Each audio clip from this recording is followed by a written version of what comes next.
नमस्कार विद्यार्थी मित्रांनो, मी आपला मराठी शिक्षक मनोज रामस्वामी परत एकदा इयत्ता 9वीच्या मराठीच्या तासिकेत आपलं हार्दिक स्वागत करतो.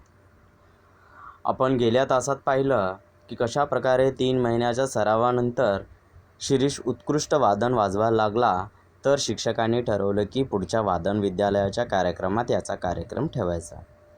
त्याच्यानंतर आश्चर्य होऊन शिरीषने त्याला सांगितलं की माझ्यापेक्षा माझ्या नानांना खूप आवडेल, आणि दुसऱ्या दिवसापासून तो कार्यक्रमाला किंवा शिकवणीला आलाच नाही. हे पाहून त्यांना आश्चर्य वाटलं आणि त्याने रागही आला. पण आता त्याच्यानंतर त्यांनी चिठ्ठी आणि पैसे पाठवले होते आणि सांगितलं होते की नाना आजारी असल्यामुळे मी कार्यक्रम किंवा रोज शिकवणीला येऊ शकत नाही. त्याच्यानंतर आता त्यांनी पुढे कार्यक्रमाचं त्याच्याशिवायच कार्यक्रम करायचं जनार्दन यांनी ठरवलं. पण अचानक कार्यक्रमाच्या दिवशी येऊन तो उभा राहिला आणि त्यांनी माहिती दिली की माझे नाना गेलेले आहेत, वारले आहेत. आता मला गाणं आजचा दिवस वाजवू द्या अशी विनंती केली आणि खूप विनंती केल्यानंतर शिक्षकांनी मान्य केलं की शेवटी मी तुला वाजवायला देईन.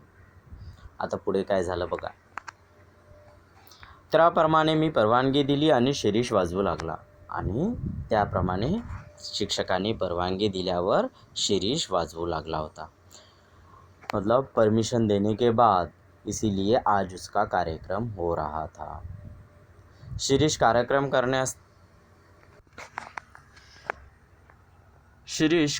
करण्यात मुरलेल्या एखाद्या वादकाप्रमाणे वाजवत होता. तो शिरीष जब कार्यक्रम में बजा रहा था तो कोई बड़े से एक्सपर्ट की तरह वो वादन बजा रहा था. इतके शिकला तरी कुठे याचा मी विचार करत होतो. अब इतना अच्छा कैसे सीखा वो लड़का, जब 3 महीने से मेरे पास आया ही नहीं तो इतना अच्छा वो कैसे बजा सकता है, ऐसे सोचकर उसने अब बोलना चालू कर दिया. आणि त्याहीपेक्षा मला मुख्य प्रश्न असा पडला की नवीनच शिकायला लागलेला मुलगा इतके उत्कृष्ट वाजवू शकतो, तर जुने मुरलेले विद्यार्थी किती छान वाजवत असतील असे बाहेरचे लोक म्हणत असणार. तेव्हा याच्यानंतर वाजवायला कोणाला बसवावे. तो अब एक बात थी कि नया लड़का है और वही अगर इतना अच्छे से बजा सकता है तो पुराना जो बच्चे हैं वो कैसे बजाएंगे भला.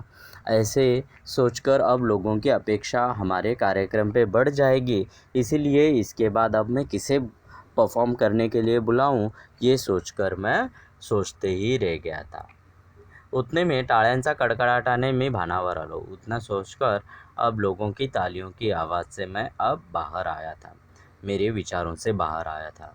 शिरीष आत आला व त्याने माझ्या पायांवर डोके ठेवले. शिरीष अंदर आया और उसने मेरे चरणों को छुआ और अपना सर मेरे पैरों पे रख दिया. मी त्याला उठवत विचारलं. मैंने उसे उठाते हुए पूछा, शिरीष, हा काय प्रकार, तू माझ्याकडे न येता आणखी कुठे शिकत होतास. डोळे पुसीत शिरीष म्हणाला.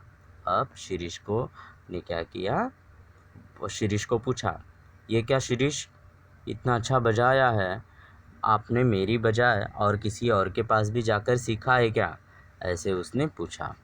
तो उसके ऊपर आंखें पोंछते हुए शिरीष म्हणाला, सर, काही भलतीच शंका, मैं तुम्हाला सर्व सविस्तर सांगतो. उसके ऊपर उसने बोला, ऐसी कोई भी शंका अपने मन में मत रखो सर, मैं आपको सारी बात बताता हूँ. तो उसने अब बताना चालू कर दिया. ज्या दिवशी मी तुमच्याकडे फी व चिट्ठी पाठवली त्याच रात्री नाना वारले. जिस दिन मैंने फी और चिट्ठी भेजी थी उसी दिन रात को नाना गुजर गए थे. मला धक्काच बसला. मुझे बहुत बड़ा आश्चर्य हुआ. ज्यांच्यासाठी शिकत होतो तेच गेल्यावर कशाला आता शिका, म्हणून मी व्हायलिनला हात लावायचा नाही असे ठरवले. जिनके लिए मैं सीख रहा था वही अब इस दुनिया में नहीं, तो मैं अब सीख कर क्या करूँगा, ऐसे सोचकर मैंने वायलिन को हाथ नहीं लगाना ये ठान लिया था. तुम्हाला कदाचित माहीत नसेल, आपको शायद पता नहीं होगा, असेल किंवा नसेल हे आपको शायद पता हो या ना पता हो, पर एक बात है, माझे नाना एकेकाळी उत्कृष्ट गवई होते. तो मेरे पिताजी एक समय के बड़े अच्छे गायक थे. पण त्यांना एकदा कसलासा जबर अपघात झाला व त्या अपघातात ते ठार बहिरे झाले. पर उनके अब कोई बड़ा सा एक्सीडेंट हो गया और उसके अंदर वो बहिरे हो गए, मतलब अब सुन नहीं पाते. त्यांना एक काहीही ऐकू येत नसे. उन्हें बिलकुल कुछ भी सुनाई नहीं देता था. होठांच्या हालचालीवरून त्यांना काही काही शब्द समजत असे, तो होठों के हलचल से थोडी बहुत समझ आती थी. बहिरेपणाच्या इतर गैरसोयींपेक्षा संगीत सेवा अंतरली याचाच नानांना धक्का बसला होता. मतलब बहरेपन से ज़्यादा बहरेपन की वजह से मैं अब गाना नहीं या संगीत से दूर हो गया हूँ, इस बात का उन्हें बहुत ज़्यादा दुःख हुआ था. शेवटी त्यांनी मला काहीतरी वाद्य शिकण्यास उद्युक्त केले और उन्होंने मुझे ये कोई ना कोई वाद्य बजाने के लिए प्रेरित किया था, सीखने के लिए प्रेरित किया था. कोणीतरी संगीतशास्त्रात सतत धडपड करत असल्याचे पाहण्यात त्यांचा अमाप सौख्य मिळत होतं. कोई तो संगीत शास्त्र को मतलब मेरे अब मैं तो नहीं कर पाऊँगा, पर मेरे बजाय मेरा बेटा संगीत में कुछ ना कुछ करके दिखाएगा, ये देखकर मतलब कोई करने का प्रयास कर रहा है, ये देखकर उन्हें बहुत खुशी मिलती थी. म्हणूनच मी रोज माझ्याबरोबर येथे येत होतो. तो इसीलिए मैं साथ में उन्हें रोज़ लाया करता था. पण त्यांना ऐकू काहीच येत नव्हतं, पर उन्हें बिलकुल कुछ भी सुनाई नहीं देता था. त्यामुळे मला वारंवार खेद व्हायचा और मुझे बार बार दुःख होता था कि मैं इतना अच्छे से बजा सकता हूँ, पर मेरे पिताजी तो सुन ही नहीं सकते. की मी वाजवण्यात कितीही प्रगती आणि कौशल्य दाखवले तरी माझे नाना ते ऐकू शकत नाही. पर क्या हुआ, अगर मैं इतने अच्छे से बजा ही रहा हूँ, फिर भी मेरे पिताजी सुन ही नहीं पाते हैं, तो उनकी इच्छा पूरा कैसे होगी. या विचाराने मला नानांसमोर मोकळेपणा वाटत नव्हता. इसीलिए मैं उनके सामने बहुत अच्छी तरीके से नहीं बजा पा रहा था. ऐसे शिरीष ने अब टीचर को बताना चालू कर दिया. ज्या दिवशी नाना गेले त्याच दिवशी मी ठरवलं, जिस दिन नाना चले गए उसी दिन मैंने फैसला कर लिया कि संगीत बंद, संगीत बिल्कुल बंद. पण दुसऱ्या क्षणी माझ्या मनात विचार आला, पर दूसरे ही क्षण में मेरे मन में फिर से ख्याल आया कि माझे नाना तेव्हा माझे वादन ऐकू शकत नव्हते. मेरे नाना तब बहिरे थे और मेरी गाना सुन ही नहीं सकते थे. पण आता माझ्याच शेजारी बसून नक्की ऐकत आहेत. पर अब शिरीष कहता है, अब मेरे मन में ख्याल आया कि जब मेरे पिताजी ज़िंदा थे तो तब वो सुन नहीं सकते थे, पर अब मुझे ऐसे लगता है कि वो मेरे बाजू में ही बैठे हैं और मेरा गाना सुन रहे हैं. या विचारासरशी लोकांच्या निंदेकडे लक्ष न देता मी त्याच दिवसापासून वायलिन वाजवण्यास सुरुवात केली. और तभी से मैंने लोगों की तरफ ध्यान नहीं दिया, लोग क्या कहेंगे ये बात न सोचते हुए मैंने वायलिन बजाने की शुरुआत चालू की, प्रॅक्टिस चालू कर दी.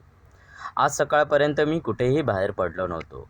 आज सुबह तक मैं कहीं बाहर ही नहीं निकला था. 24 तास एकच उद्योग, एक ही काम करता था, एक ही ध्यास था, एक ही लक्ष्य था. मी सराव करू लागलो. मैं बहुत ज़्यादा प्रॅक्टिस करने लगा. म्हणजे मला भास व्हायचे, मुझे ऐसे लगने लगा था की पुढच्या ताना आणि सूर मला नानाच सांगत आहेत. आगे की तान और सूर वो खुद नाना मुझे बता रहे. तबल्याचा ठेका त्यांनीच धरला आहे, तबला भी वही बजा रहे.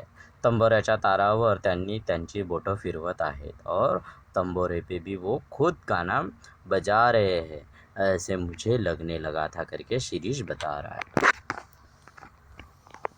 आज कार्यक्रमाच्या सुरुवातीस एवढे लोग पाहून मी गडबडून गेलो होतो.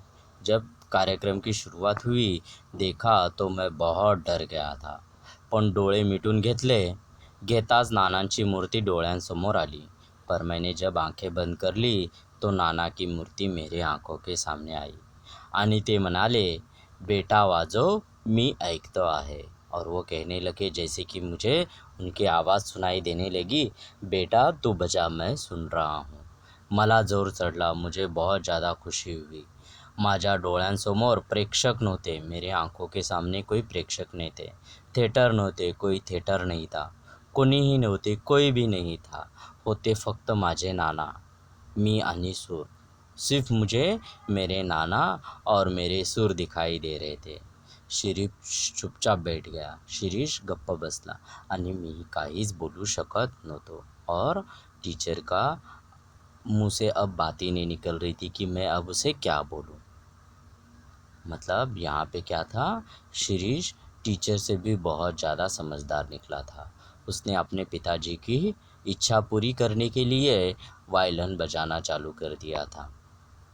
और जब वो गुज़रने से पहले जब वो ज़िंदा थे तो उसे ऐसे लगता था कि मैं इतना अच्छा बजा के भी फ़ायदा नहीं है, मेरे पिताजी सुन ही नहीं पाते। और जब गुज़र गए तो उसे अब ऐसे लगने लगा था कि पिताजी अब मेरे बाजू में बैठकर मुझे सिखा रहे, सुना रहे, तबले पे ताल दे रहे, तंबोरे पे सुर लगा रहे और मुझे प्रोत्साहित कर रहे। इसीलिए मैं अब अच्छे से बजा सक रहा हूँ। इसीलिए मतलब पिताजी की इच्छा पूरा करने का काम यहाँ पे बच्चे ने किया था। तो ये बात सुनकर वो पी जनार्दन जी के मतलब लेखक के मन में जो भी बेटे शिरीष के बारे में जो शंका थी वो सब दूर हो गए और उसके ऊपर आदर उनका बढ़ गया। स्वाध्याय पूर्ण करावे ही अपेक्षा है। धन्यवाद।